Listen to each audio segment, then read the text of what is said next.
आप सबने 4 धामों में से एक एवं महादेव के 12 ज्योतिर्लिंगों में शामिल पावन रामेश्वरम का नाम तो अवश्य सुना होगा।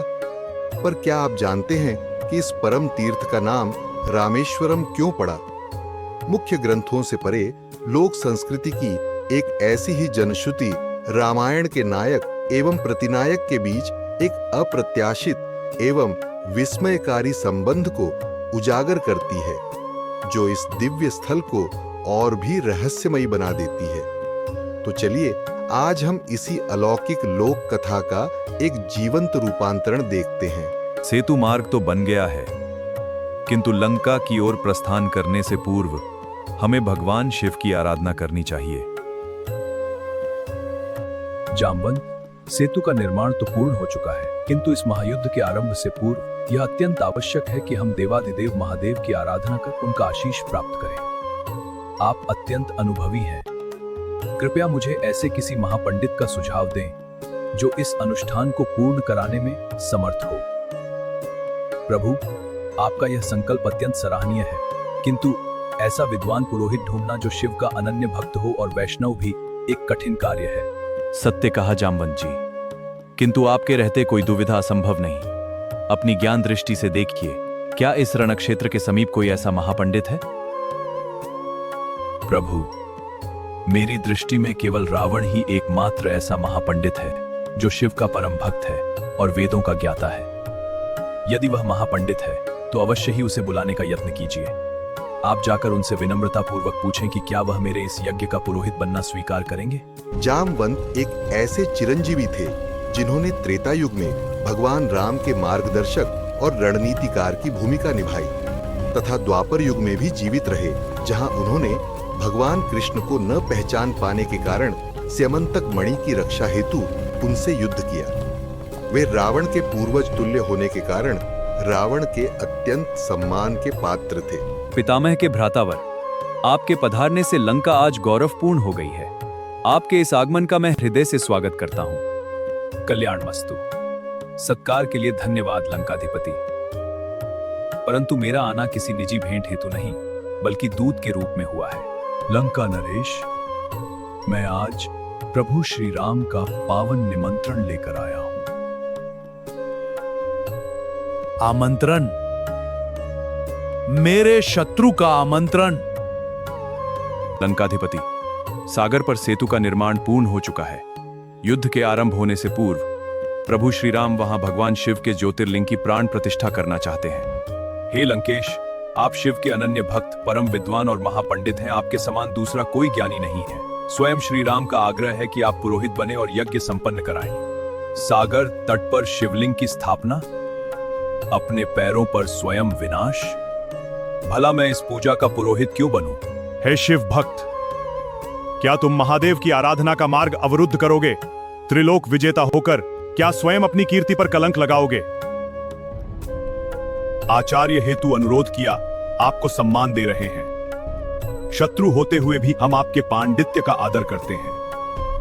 लंकापति, विवेक और धर्म का अनुपालन करते हुए आपको मेरा यह निमंत्रण स्वीकार करना चाहिए। सत्य कहा आपने। इस आमंत्रण को नकारने का सामर्थ्य मुझ में नहीं। मैं शिव का भक्त हूं, उनकी पूजा का आमंत्रण भला कैसे ठुकरा सकता हूं? किंतु रीचराज, इस पूजा में एक बड़ी त्रुटि है। शास्त्रानुसार शिवलिंग की प्राण प्रतिष्ठा के लिए पत्नी का सानिध्य अनिवार्य है। एकाकी राघव के हाथों यह पूजन निष्फल है। अतः राम से कह देना, शास्त्र विरुद्ध आचरण मेरा स्वभाव नहीं। मैं ऐसी अधूरी पूजा का आचार्य बनकर अपनी विद्वता का अपमान नहीं होने दूंगा। शास्त्रों के ज्ञाता होने के बाद भी आप ऐसे प्रश्न क्यों कर रहे हैं, जैसे आप कुछ नहीं जानते?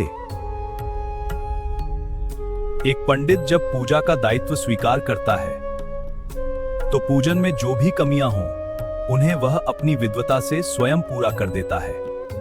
हे विधाता के मानस पुत्र, आपकी इस अद्भुत बुद्धि को मैं नमन करता हूं। आपने मुझे पूरी तरह विवश कर दिया है। मैं आपकी इस चातुर्य पर बलिहारी हूं। यदि मैंने आचार्य बनना स्वीकार किया है तो सारे अवरोध भी मैं हटाऊंगा। पूजा की पूर्णता हेतु सीता को मैं ही यहां साथ लेकर आऊंगा। पर एक शर्त ध्यान रहे, इसमें कोई छल कपट नहीं होगा। पूजा साथ करेंगे किंतु उनके बीच कोई संवाद नहीं होगा।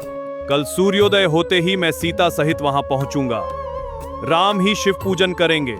ये पुरोहित रावण का वचन है, उन्हें निसंशय रहने को कहें। एक दिन मेरे प्राणनाथ इस दुराचारी का संहार कर मुझे ससम्मान यहाँ से ले जाएंगे। अब वह प्रतीक्षित दिन अत्यंत निकट है।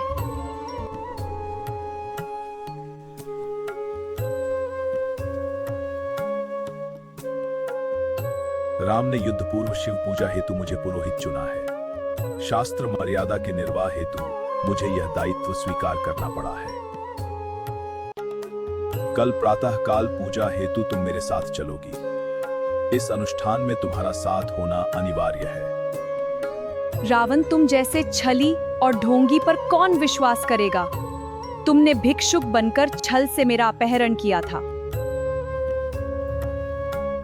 तुम्हारे किसी भी शब्द पर मुझे लेश मात्र भी विश्वास नहीं है कि तुम राघव की पूजा के लिए पुरोहित बने हो।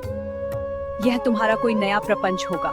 रावण, अब तुम काल गणना कर लो, क्योंकि मेरे स्वामी द्वारा तुम्हारा विनाश अब निकट है। सीते, मैं महादेव की शपथ लेता हूं कि इसमें कोई प्रपंच नहीं है। कृपया पूजा प्रतिष्ठान हेतु कल प्रातः काल चले। यदि तुमने महादेव की शपथ ली है तो मुझे तुम्हारे वचनों पर विश्वास है। अपने स्वामी की विजय हेतु मैं शास्त्र सम्मत विधि से इस यज्ञ को पूर्ण करने अवश्य चलूंगी। वचनानुसार रावण प्रातःकाल सीता माता के साथ उपस्थित हुआ और उसने प्रभु राम द्वारा स्थापित शिवलिंग की पूर्ण विधि विधान के साथ हवन पूजन प्रारंभ किया। ओम नमः शिवाय।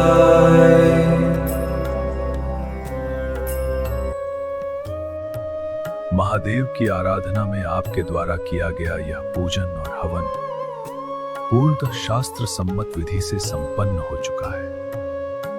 अब आप अत्यंत निश्चल भक्ति और सच्ची श्रद्धा से देवादिदेव महादेव को प्रणाम करें और अपनी मनोकामना पूर्ति हेतु उनसे प्रार्थना करें।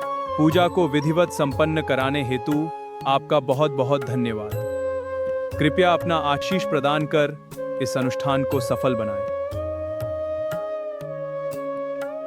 विजयी भव।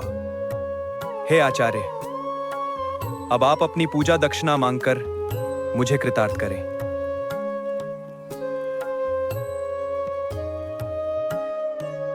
आज मैं दक्षिणा स्वीकार नहीं करूंगा यजमान। जब समय आएगा मैं स्वयं संकेत दूंगा। आप उस क्षण की प्रतीक्षा करें। यह गाथा है उस महान सनातन युग की, जहां शत्रुता का प्रतिशोध भी धर्म के अनुशासन से बंधा था, जहां महापंडित रावण के लिए महादेव की भक्ति और आचार्य का कर्तव्य इतना पवित्र था कि उसने अपने परम शत्रु राम के लिए न केवल यज्ञ कराया, बल्कि शास्त्रों की मर्यादा हेतु बंदी बनी सीता को भी साथ लेकर आया और अंत में अपने ही सर्वनाश का मार्ग जानते हुए भी राम को विजयी भव का महा आशीष दिया। संभवतः रावण ने रणभूमि में प्रभु राम के कर कमलों से अपनी मृत्यु को ही दक्षिणा के रूप में मांगा हो, ताकि प्रभु उसे भवसागर से तार सके और मोक्ष प्रदान करें। प्रभु श्री राम के हाथों द्वारा स्थापित और प्राण प्रतिष्ठित इसी पावन शिवलिंग को आज रामेश्वरम ज्योतिर्लिंग के नाम से जाना जाता है।